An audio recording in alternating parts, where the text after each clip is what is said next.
Greetings and salutations. It's Dave Duford here at Final Expense Agent Mentor, where I help agents succeed in the final expense business. And today I have the pleasure of interviewing a longtime friend in the business. His name is Christopher Westfall. And what I'm going to start with is a short introduction on Chris, and then we're going to get right into the questions. So Chris, how you doing today? Excellent. Thanks for having me. Hey, thanks for joining. So a little bit about Chris for you guys. Christopher Westfall is a licensed insurance agent specializing in the Medicare Supplement business since 2009. He owns MedicareAgentTraining.com, and he helps agents around the country succeed in the Medicare Supplement business. He also operates a call center helping seniors nationally with their Medicare Supplement needs. And so far this year, in the current year, Chris and his team have unbelievably, it's incredible, he has sold 1,369 Medicare Supplement policies with several more days to go. So that might get over 1,400. Right, Chris? Right. We're going to get there. And on top of that, he is qualified just this year alone for 5 sales conventions based off of production. So again, Chris, thank you so much for joining me today. Great to be with you, Dave. Yeah, so let's go ahead and start from the beginning. A lot of my audience are probably familiar with you, although some may not be. So I'd like to kind of start with your background as to where you started in life, how you got into insurance, and what were your reasons for doing so? Well, when I was a little kid growing up, I always wanted to help people, but Superman was my hero, and I thought that if I grew up, the closest thing I could be to Superman was a police officer. So at the age of 5, I committed my lifelong track was going to be, I was going to be a police officer. So at 19 in Florida, you can do that. And I started to become a police officer at 19. I was the youngest one at my agency. No surprise there. Started off with a small city police department in Florida, and then finally went to the county, to the sheriff's office there. At the sheriff's office, after being there for 3 years, I was promoted to the rank of sergeant.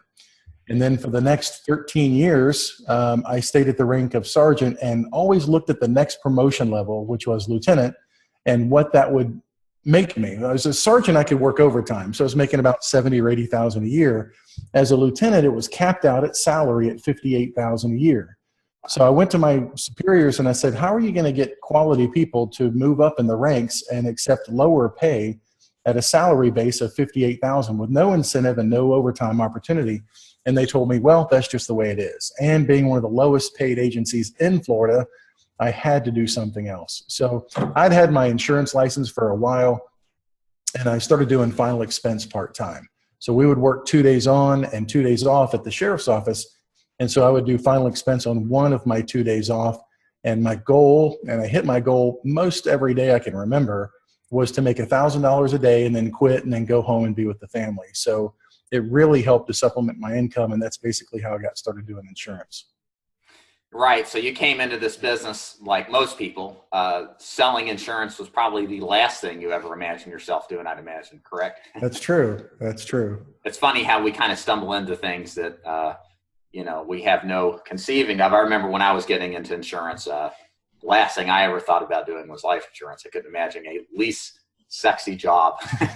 Right. But, circumstances put us in positions, right? So, yeah. So you said you started with final expense. And obviously today, you're not selling final expense. What was the transition from final expense to Medicare like, and why did you make that transition? When I first got started, I was all alone. I didn't know anybody else in the industry. So I spent a lot of time online with insurance discussion forums, learning from other people and their mistakes and their discoveries in the industry. And I learned about the concept of residual income. And I thought that residual income versus what I was doing, because it felt like at times I was taking 2 steps forward and 1 step back, 2 steps forward and 1 step back. And the concept of residual income seemed really neat to me. So I started making a little bit of a change with my focus. I started learning about Medicare. It seemed like it was really complicated. And in Florida, everything's Medicare Advantage. So the supplements that I was learning so much about, I really couldn't sell those in Florida because the prices were just out of whack and the competition with Medicare Advantage was so crazy. One other thing that really struck me is I walked into a McDonald's one day and had an epiphany. I kid you not. I walked into McDonald's and I saw all the senior citizens sitting around. And then so I started to listen. What are they talking about? You know, I'm a life insurance agent, final expense. What are they talking about at these tables? They're talking about their knee replacement, their hip replacement. Dr. So-and-so is a great orthopedic guy. You know, this guy's sick. And where's Billy today? Oh, he's sick. He's, you know, in the hospital. So I started thinking, you know, and all these things started happening at one time. I started thinking, well, everybody's talking about their health and their doctor and their health plan. Nobody's talking about death and dying or what life insurance policy do you have. And then it so happened that that part of the year, the televisions are on in all the restaurants. The television's on at the house. And all I would see everywhere were these seemingly billions of dollars of ads spent on Medicare, Medicare, Medicare, Medicare. And I'm like, wow, that's really focusing the whole senior population on one product, Medicare, Medicare. Wouldn't it be neat to kind of slip into that downstream of on everybody's consciousness of Medicare? They're talking about it in McDonald's. It's all over the TV. It's in the radio. It's in the newspaper. Full page ads of Humana down there. So I started thinking, if this is the way toward residual income and just getting into that stream and the consciousness is already there and the discussions are already there, maybe that's something I need to start making a transition to. So that's kind of why I started doing one day a week. When I left the sheriff's office, I went full-time in the final expense. So then I started doing and started making a lot more money. And I started going from that to 1 day a week of focusing on Medicare. Now, nobody was doing it over the phone that I knew of back then. This was 9 years ago, and only one company had an electronic application. So it was very difficult, and I was doing mail, actually sending packets through the mail to people. I remember one weekend, I sent 13 packets out, and then I got back 5 more. I got them 5 out of that 13. I thought, wow, this is amazing. I can actually sell this stuff over the phone. Again, because Florida was not very conducive to med subs, but I started selling in Michigan, and then I kind of realized maybe I should do 2 days a week because I'm building monthly income. Maybe I should do 3 days a week. And then finally just broke free and just did all Medicare. So you know, I know personally a lot of agents, they'll start with one particular product, be it final expense or something else, and then they see something else that they want to do and potentially transition to it. And I think one of the most difficult things is to walk the line for both products to be successful in both. Yeah. Obviously, you have done that. And so what I'm asking is, for the guys that may be thinking, based on what you're saying, they like the idea of transitioning to maybe Medicare or something else, what kind of advice would you give somebody that wants to be able to transition without losing effectiveness in their, so we say, their bread and butter type of insurance line they're selling? Well, I really have seen, over working with about 3,000 agents in the last 5 years, a real dichotomy. One way is you've got an agent who's really, and I have to just put this out there and be completely transparent. One agent is supported by their spouse, and their spouse is really the breadwinner, and they're out there trying different things more as a hobby than a profession. Those guys I really can't help because they're not going to have the level of immersion into the culture necessary to make it successful. They're not going to try hard enough.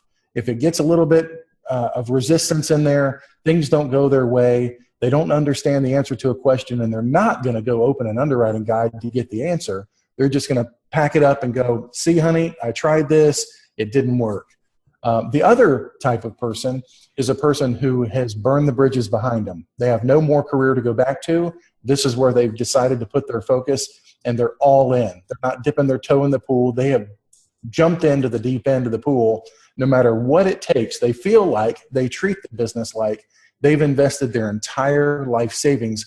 And by God, if somebody else can do it, I can do the same thing. And I'm going to figure out the answers to the things I don't know the answers to. Those kind of people will succeed no matter which focus that they go into our industry. I know people who make a great living at long-term care, people who focus on mortgage protection term. And the only thing that's unique about those people that I've seen is that 100% burn your bridge behind you, nowhere else to go, you've got to make this work.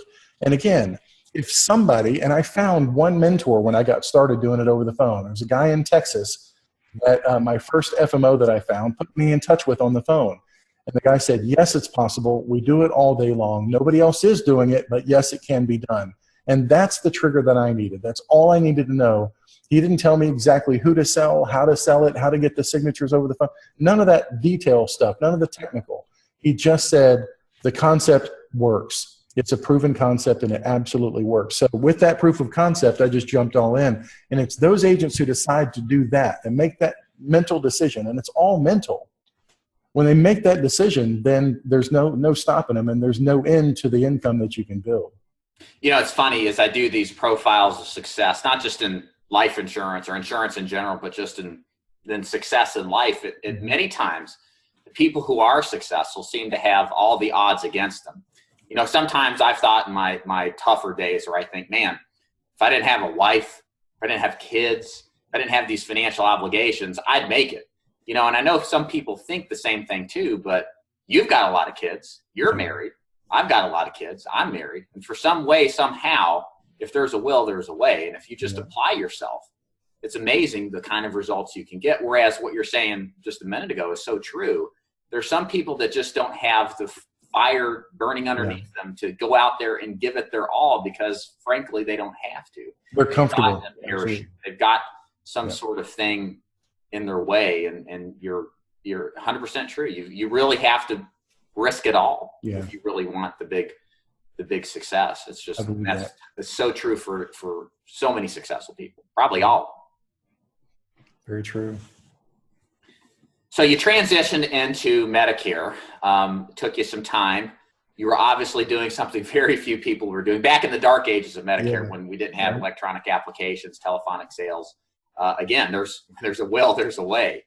What are your thoughts for the guys that I talk to a lot of agents, I know you do too, that love the idea of selling over the phone, but they've got this sort of knee-jerk concern. They've heard it from other people. You can't sell over the phone. You have to sell face-to-face.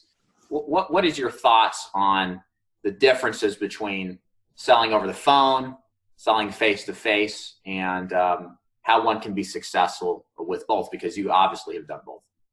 You know, that old story about an elephant that's tethered to a rope and he can't go anywhere, and then they take the rope away and it still doesn't go anywhere because it's so used to being confined within its own restrictions that were placed there before. And I find that is so true in our industry, where I see it every day. I'll see an older, seasoned agent who's been in the business for 30, 40, 50 years tell me they've been around forever, and that phone thing just can't be done. Meanwhile, I've got my son when he's 20 years old selling 13 policies a week over the phone, and he's never been told it can't be done. So he doesn't know any different. Millennials all over the place. I interviewed one of my agents is on a company trip with me from Iceland 2 years ago. We're on this company trip in Iceland, and we're talking about the fact that here he is 19 years old and qualifying for a trip. How does that happen? It's because in their mind, again, they don't have the restriction of, oh, no, it can't be done. It absolutely can be done. It's all the switch in the mind of if it works, it works. And I think that with agents, sometimes they think that they just can't do it, and they're right. And then other agents think, well, look, it's being done, so I can do it, and they're right too. I think one thing about selling over the phone that people have to realize is it's all about scalability. And my wife hates it when I use this term, but I use it all the time. It's the cookie cutter approach. I love that.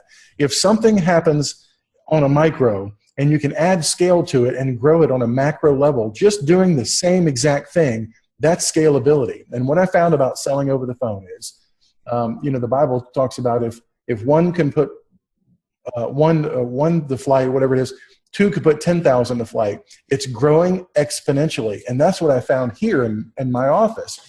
I was selling over the phone, seeing 10 times the people. Literally, I could see 10 people in an hour and a half or 2 hours to have a conversation with them to see if it's going to go anywhere, to prospect them and see if there's any qualification there to move forward. Doing the same thing in the field, I might be able to reach 3 conversations in a day, maybe 5, maybe 8 if I push it for an all-day event. But I'm talking about an hour and a half here of getting through the yes, no, yes, no, yes, no. Mike Brooks has a wonderful training called the top 20%. And he studied how the top 20% of phone salespeople from all different industries separate themselves from the other 80%. And the biggest key difference is sorting early. eliminating as quick as you can those people who you're not going to move forward with. Don't do it for just the being nice of having a conversation, because they will talk to you all day and never stop. You have to really separate the wheat from the chaff, take the best that you can and tell everybody else, I'm sorry, you're in a good position, stay where you're at.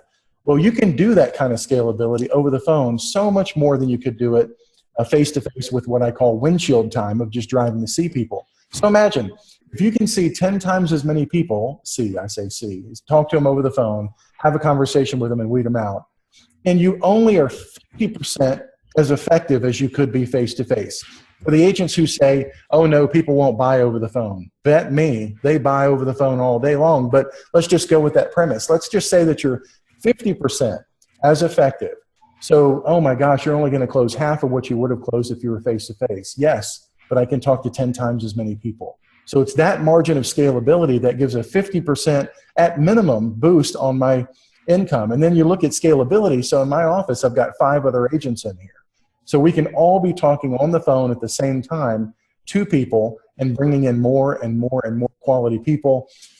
And everything that works is the true in insurance, where you're going to get so many people out there, so many policies, and they're going to start referring people. Well, imagine that on a mass scale. All your existing clients are happy with your emails. They're happy with your cards in the mail. And then based on that, they start referring people. And then it just starts to grow like a mushroom cloud. So I think selling over the phone, even if you give them the benefit of saying it's only 20% effective, okay, great. You just made a huge improvement in what you could do if you're just solely relying on your tires and your oil in your car and your gas in your tank. I drive a Tesla now, so I don't have to pay for gas. But if those who drive the gas cars, you don't have to worry about that if you're sitting there and you're 10 times more productive. And I like doing it in spurts where you can sit there, do a whole bunch of not prospecting, because I have other people do that, but qualify, get up, go to lunch, have a good time, hang out. You've still accomplished more in that day, I would argue, than an agent who gets up and drives an hour, 2 hours to their work area and then starts knocking on doors. And I just think the effectiveness and the scalability is what's all about. Well, let's kind of expand on the scalability from the perspective of a newer agent that maybe want to jump into Medicare sales. What activities that they're doing can be scaled or outsourced in order for them, like you said, to spend more time with qualified prospects? Well, when I first got started, I started working with somebody in the Philippines. I learned that you can telemarket using $3 an hour labor instead of what I was used to at the sheriff's office, $25 an hour labor, with me on the phone all the time. And then I started reading books like The 4-Hour Workweek with Tim Ferriss and all these books about people who have scaled up their business so much by outsourcing.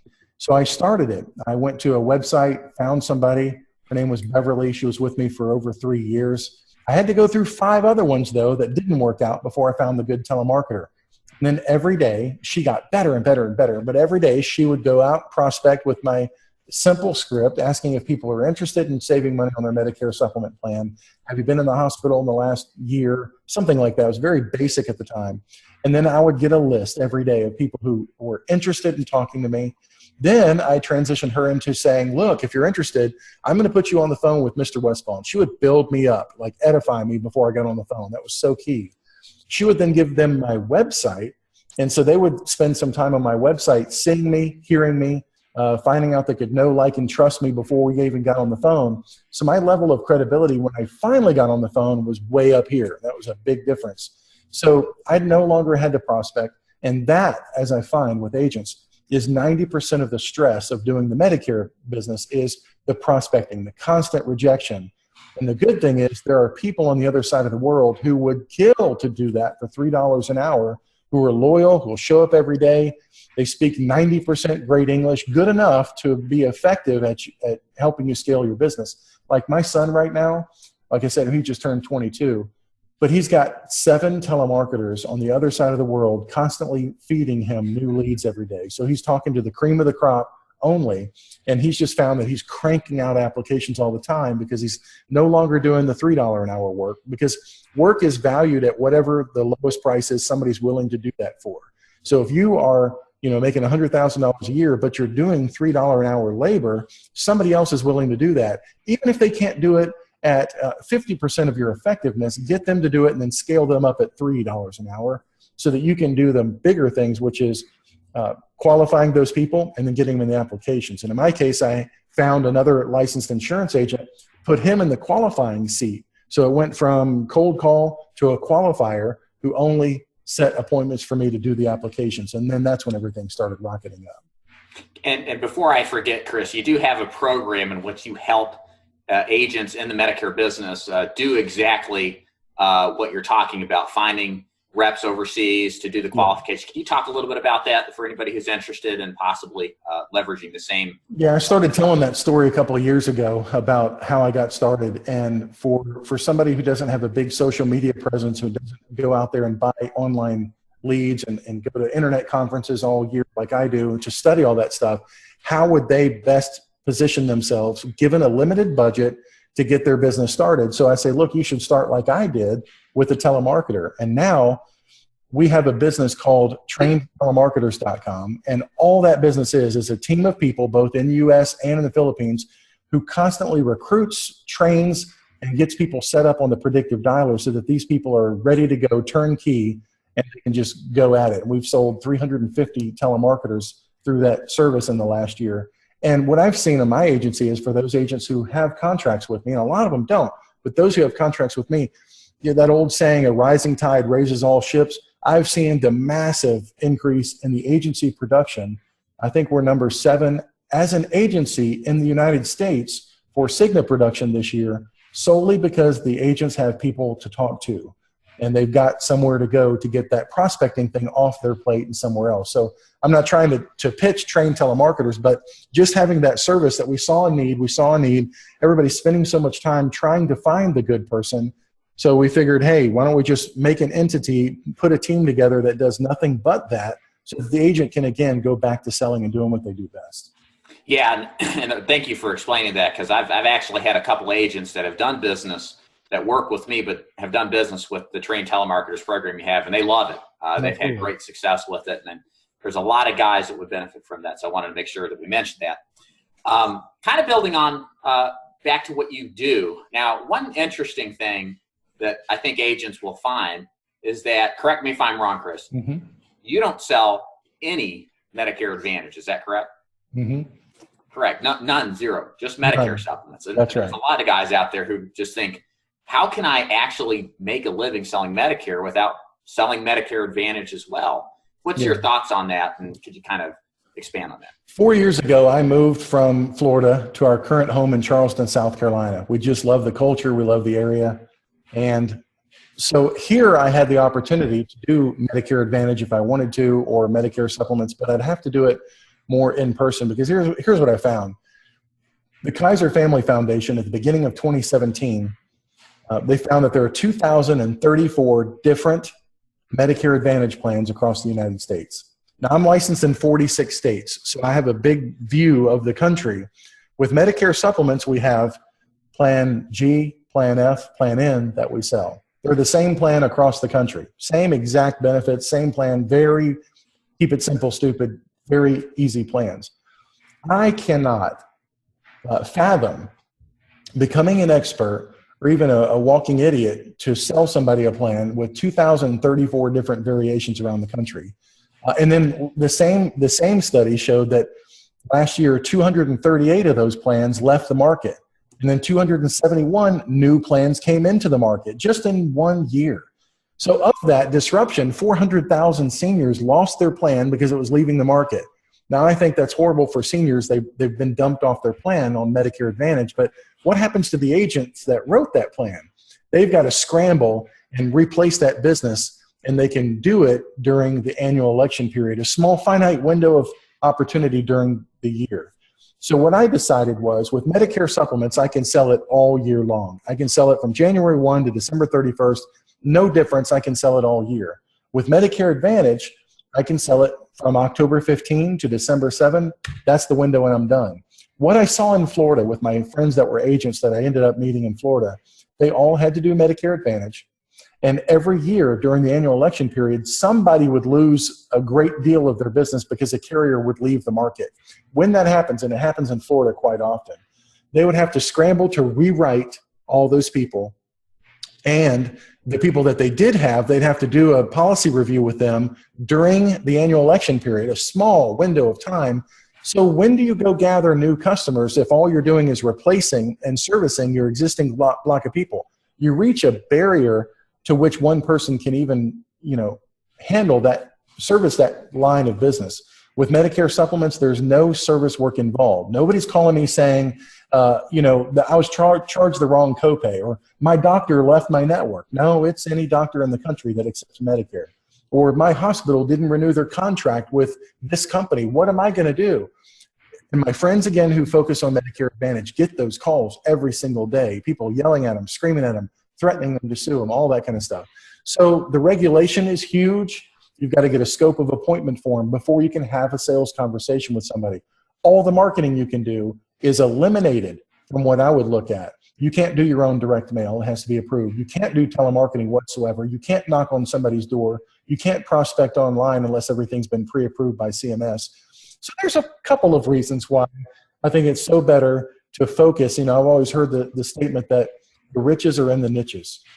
And when I have a little niche of Medicare supplement, that's not to say that if somebody calls me and says, I need a Medicare Advantage plan, I just say, tough luck, you're on your own. But I found a referral partner that I refer that business to that's an expert solely in Medicare Advantage that won't try to take my other business. So if somebody needs a Medicare Advantage plan, I can't help them. I can't insure them. They're just stuck. I can send over to a referral partner who focuses just on Medicare Advantage, and it's a win-win for everybody. I do, though, I think it's important to say, you can't really make a comparison and a full presentation to somebody about the benefits of Medicare Supplement without also being certified in Medicare Advantage. So every year I take the AHIP certification course. I maintain licenses and contracts and appointments with 3 of the top companies, Humana, Aetna, and Cigna, on the Medicare Advantage side. My father-in-law actually is on a Medicare Advantage plan that I wrote for him. He's in Florida. He's have a license there too. So I keep into it as to what's going on with Medicare Advantage and do the certification every year to know what their marketing guidelines are and how it fits, really, what's new in the world of Medicare Advantage and how Medicare Supplement still is a better way to go. Yeah, I mean, just by listening to it, it's obvious that Medicare is just so simplified and it's so homogenous across the nation that if your goal is to sell over the phone in different states and to scale up like you've done, why even mess with Medicare Advantage? That's my point. Yeah. So continuing on here, next question for you is obviously you use a lot of social media. Social media is something that I use as well in my recruiting business, especially. Works fantastic. And what I want to ask you is how important is social media as a source of prospecting for your Medicare Supplement business? And in general, how would you suggest agents incorporate social media into their business models to become more successful? Every year we've been lucky to go on a bunch of company trips. We went to Berlin last year, and like I said, Iceland and Rome and all these faraway places. It's been beautiful. And we meet the agents there, and the agents, the top producers from all these companies, they always get together, and they have probably about the third night of the trip, the discussion comes up, well, how do you get business? How do you get business? How do you get business? And then the discussion comes up, and a lot of these young guys that run call centers will always have a debate about their cost of client acquisition, and how many months out will it be on the residual income train before they're profitable on what they spent to acquire that new customer. And I just sit there and I listen quietly because my cost of acquisition is zero. It doesn't cost a thing to get the 1,300 policies that we've gotten so far this year. They don't understand that, and certainly they don't have to come in and try to compete with me in that exact space by any means. But it's important for anybody, I believe, especially as we're getting into an age where the giant corporations are trying to encroach upon anything that is direct to consumer. We're seeing Amazon now coming into the pharmacy space. It's going to totally disrupt that space that was direct to consumer before by everybody else who's tried it.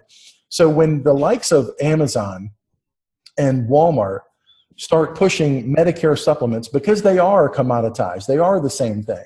When they start pushing those products direct to consumer with $1 billion budget, what can the independent agent do? I would argue that the only way to remain relevant as an independent agent is to start your branding now. You have to be found If you start the conversation with somebody, or your marketing team or your telemarketer starts the conversation with somebody, and they want to know, who are you? When they Google search you, and they will Google search you, what are they going to find? You can control 100% of what they find online. You can control the reviews. You can control where you're found online, what they see about you, your message that you get out there. So the unique position that I'm in, because I decided to go all in with social media when I moved to South Carolina and left my marketing people behind, all I started to do was put out content across YouTube, Facebook, and then synthesize that content and spread it out all over the internet. And what I found is when people call in, they don't want to know who I am. They don't want to know what I have. They want to know, what should they do? So they're like, hey, I'm calling in because I saw Chris's video on this topic. What plan should I go with? Here's my zip code. Tell me. And then they just sign up. Because it goes back to that, people buy from who they know, like, and trust. And the weird thing about working online and putting your message out there, your branding all the time consistently, is they will already know you when they call in. They feel like they've known you forever. We had this week, this is a funny story. We had this week our second client, since I've lived in South Carolina now 4 years, our second client came into my office and I saw them in person. Just the second one. And I've got his photograph around here somewhere. I took a picture of it because it's so unusual.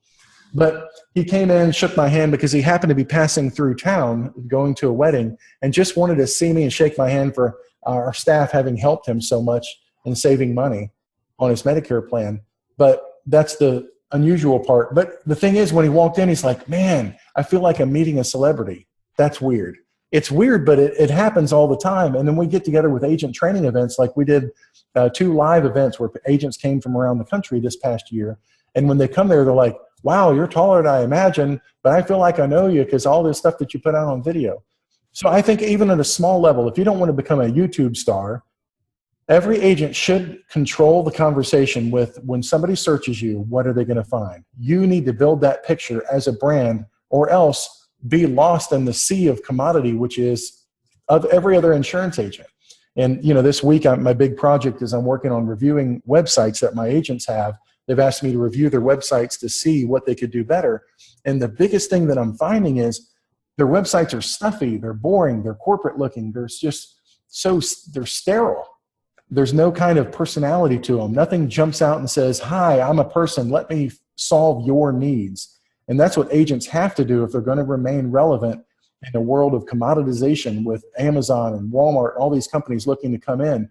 What's going to separate you from everybody else? First, you have to grab their attention. You can do that through a myriad of ways, but once you have it, you have to keep their attention, and they have to know you as a person. So you can't hide behind black and white text and a 16-point font on a website. They've got to really be drawn into you, and you've got to build a connection with them. Otherwise, you're just like everybody else out there, just trying to sell something. Yeah, I totally agree with you. You look at the world and the business world as it stands, and anywhere where there is a middleman, that's being eliminated. That's right. Amazon is at the forefront of it. So many businesses are shuttering up, that were traditional bulwarks and long-term successful. Everything's changed, and it will affect us in some way and somehow. And as I've always told agents, if we're a necessary evil, and companies are always looking for ways to eliminate any costs, and we're a cost component to doing the business. So by adding value in different ways, totally agree. You must, because as time goes on, postage prices are going up. It's going to be more expensive, more costly, more competitive in those markets to make a living. Yeah. And it's very sensible to take time to invest in yourself and do things like what you do, for sure.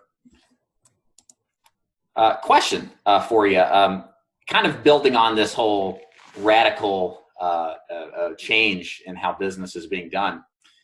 With the advent of automation and technological advancements, that's all we hear about now is robots doing humans' work. Where do you see the insurance business, specifically the Medicare Supplement, in the next 10 to 20 years? And what will agents have to do to continue high levels of production? The good thing is that there will always be a need for the insurance agent, I feel, because the government, if you just look at what we're spending, like the majority of the budget is on what they call entitlements, and it really makes my clients mad when they hear the word entitlement. I'm not entitled, I earn that Medicare benefit, and they're right. So when the government's spending all this money on the entitlement part of the budget, Social Security, Medicare, and Medicaid, they're going to have to pare that back. Either pare it back or, just go bankrupt and the government shut down. That's not going to happen. So in the next couple of years, I believe that we're going to see the Congress, if it's still a Republican Congress to be sure, trying to find some way to cut back Social Security for the younger people like us. We're never going to get it. And also cut back Medicare benefits to some extent, or transition it more to the private partnership of private companies running the Medicare. All of those things are going to require an agent to step in with a solution. Now, another thing about my focus on Medicare supplements versus Medicare Advantage, at the Medicare convention last year, some girl who was a representative of an FMO got really angry at me. We're having one of those night discussions in the bar about Medicare.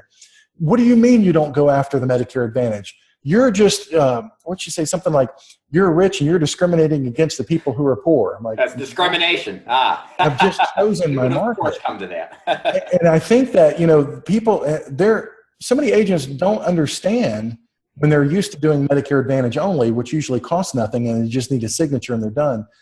The idea of getting somebody to pay a premium for an insurance policy is foreign to many agents, which I don't understand. But there are many seniors who have actually done this thing called saving money for retirement. And those people who have saved money for retirement, those people who have a pension from a really good corporation and all that kind of stuff, they want more than the government is willing to allow, especially when that government benefit starts chipping down and starts going away. So the bigger the gap between what they expect and what they want from their old corporate life to fill that hole of their benefits to what the government is willing to give is going to get greater and greater different. And that's where the agent's always going to have an advantage by coming in with a supplemental benefit, whether it's going to be a cancer policy, a life policy that they're not going to get, obviously, with the burial from the government. The Medicare supplement to bridge that gap between what's available and what they expect. And they've got the money to pay for it. They're talking about the biggest transfer of wealth is happening this generation, from the baby boomers to the younger generation. These people have money. Don't be fooled in thinking that they're all broke and they're all destitute, because they're not. And those people who have money will always pay for the better benefits. And I think that's always going to be a position for agents to come in there and provide that need for them. And luckily, too, especially those with the money, they do value consultation. Absolutely. And service, and they will pay for that. And in many ways, that's a great thing, right? I mean, absolutely. Unlike a lot of other sales positions, having insurance agents come in and help them with their insurance is still something that a majority still wants. So, we're not used car salesmen yet. So, and I don't think, especially when they find out, it doesn't cost a dime more to have my personalized individual help than if you went straight to the carrier. So let me help you for free, in essence, because my advice is free. I get paid by the company. And when they get that, they're like, oh, why wouldn't I work with you? I don't want to call a call center, a big corporation. I'd love to have your help. So yeah, it definitely works. Right. Absolutely. So as we wind down our conversation here, Chris, I always ask this question. I think it's going to go back to a lot of what we said in the beginning. What do you think the number one reason is that agents fail in the insurance business? There's so much opportunity here. Why do 90% plus fail out within the first year? If I put it this way, if an agent treated this business like it was a McDonald's franchise that they had saved up their whole life for, then mortgaged their house for, then borrowed from their in-laws every dime that they could muster from everybody around them, and they were that much motivated to go in and make this work at the McDonald's, to work from day to night, to hire the team, to work with the team, to inspire the team, to make sure that everything in the restaurant is set up correctly, knowing full well they're not going to make a dime on their investment, no ROI whatsoever for the first 5 years. That kind of commitment is the mindset that's needed to work in this industry and make it 100% success. The problem with the industry is there's such a low barrier to entry. An agent can, for about $200 and 40 hours of sitting in a classroom with a pie in the sky dream that they're going to be a millionaire based on the fact that they've got that license. I save them all the time. I get voicemails every week from agents who say, I'm a licensed agent and I'm calling you because I'm going to talk to you about my business. I'm a licensed agent. Well, that license and $1.50 might get you a crappy cup of coffee at McDonald's. It's not worth a dadgum thing, that license. The mindset behind it, as if they spent 8 years of medical school or 12 years of medical school to get that license, if they treated it like that, the value of what it holds, the inherent value within that license is all of what you do with it. And they just don't appreciate and value enough what that license could do for them. So could they too make over $1 million a year in residual income and have a staff of people that's super happy because we do trips together all the time? Yes, they could. And what did it take to do that? That little license is it. But it's the mindset of, wow, how far can we go? How big can we scale this up?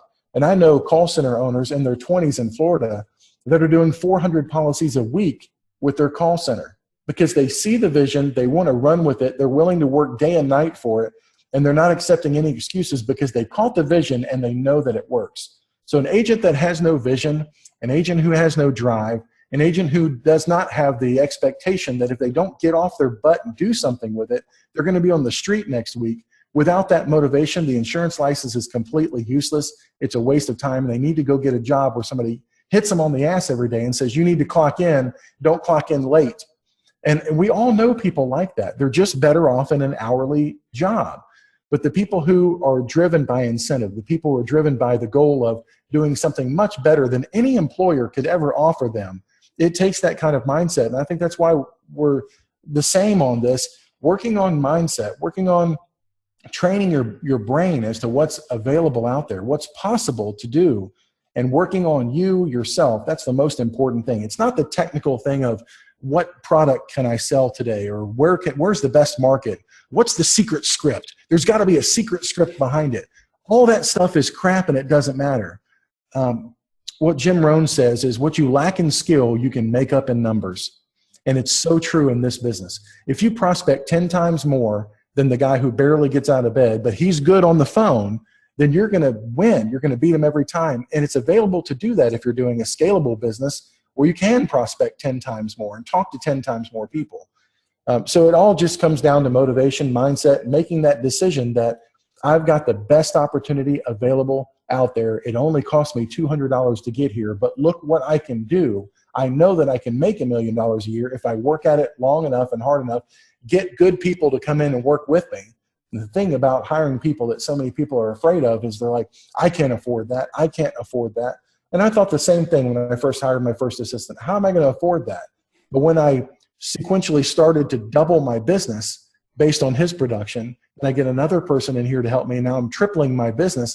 And I'm looking at it, I'm like, even if my margin is half as much, but I've got a team of 5 people, oh my gosh, we're doing so much more business. And then looking at the compounding effect of residual income, if we sell 1,300 policies this year, each one worth $1,500, and we did the same thing last year, our monthly income just continues to go up based on that. Anyway, it's catching the dream, catching the vision, putting it into action, and not quitting even when you have the little obstacles that are inherent in any business. You know you're going to have obstacles. And whether it's my training help or anybody else that's out there, they're not going to cover every single situation and nuance and every weird thing that can happen. It's what you do in those margins, though, when you're on your own and you have to either call the carrier to get help or ask another agent or look on an online forum or figure it out yourself. What do you do in that? You could either quit and say, this is too complicated, I'm out of this business.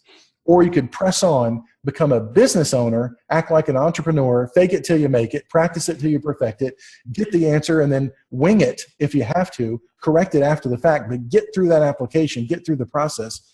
That's the difference between, I believe, a business person versus an employee. And if they've got the business person, business owner mindset, they feel like and they treat it like they've invested a lot into it, then you just can't lose with a system that works. Well said. And I'd like to add just a little personal thoughts here. I think in a way, all of us should be thankful that this business is tough and that people do fail. If it was easy, everybody would be doing it and we'd be paid a clerk's wage. Yeah. And, there's a reason why we face this, the difficulties that every single person who's made it has to face. I always tell people, look, if you haven't seriously thought about quitting like this job at one point, you probably haven't been into the business long enough. There's very few people that go through this unscathed. And that's part of the trial by fire Yeah. process that every agent must go through in order to achieve high levels of success. And, it's just the way it is. And I've learned to embrace that instead of complain. But it's worth it. It's worth it. That's right. Because it's much better than working for the man. I can tell you. That's right. So, Chris, as we wrap up here, tell us again, remind everybody, where can we find you? Where can we learn more about you if we're interested in talking to you about Medicare or learning about your training programs? And let me just preface this by saying it was not my idea to help other agents when I first got started. When I was doing this stuff over the phone, I came up with this online signature method where we used, back in the day, a PDF application for MedSup, because that's all we had. And we could do a screen share and a pen tool from Adobe Acrobat, and the customer could sign their signature using the mouse from their house. And when I came up with that process, a big FMO by the name of AmeriLife started spreading the word because people started wanting to sell over the phone. So I started getting hundreds of calls from agents saying, how are you doing that? What are you doing? What are you doing? So I put together a little website where I could say, okay, here's what I'm doing. Here's what's happening. And then it was like 6 months or a year later, I realized there were 600 people that were members of this website. And I'm like, maybe I should charge money so I could actually spend the time and be compensated for helping people for free. So I started a membership site, and it's called MedicareAgentTraining.com. And on that website, I just chronicle what we're finding that works, what's happening with the carriers, what the new opportunities are, and stuff like that. It's very basic, but it's helped a lot of people. So far, 2,800 people have come back and said, this is positive. It helped me get ramped up, and now I'm on my own doing my own thing. Because there's just not a lot of training out there for actual prospecting, actual closing, doing a Medicare conversation over the phone, and then, figuring out how to grow and scale your business. So I figured I'd fill something in the niche there. So that's what that is. Perfect. Well, Chris, thank you so much for joining me today. It was a pleasure sharing your experience, and have a Merry Christmas. You too, Dave. Thanks so much. All right, man.